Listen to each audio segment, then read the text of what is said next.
यहाँ पर मैं उन लोगों की बात ज़रूर करना चाहूँगा जो भले मेरे मुखालिफ खड़े थे।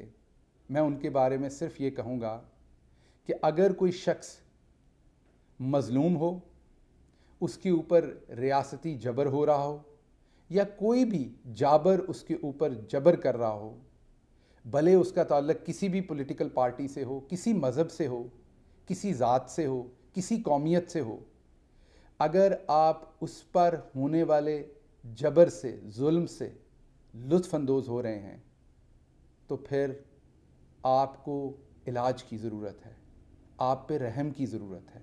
और मैं अल्लाह ताला से दुआ करता हूँ कि वो आप पे ख़ुसूसी रहम करें। मैं अल्लाह ताला से दुआ करता हूँ कि वो आपके दिल पे लगी हुई मोहर को हटा लें। मैं अल्लाह से दुआ करता हूँ कि आपको इंसानियत का दर्द वापस समझ आए। अगर आपको मैं सिर्फ़ इसलिए नापसंद था कि मैं सख्त बोलता हूँ,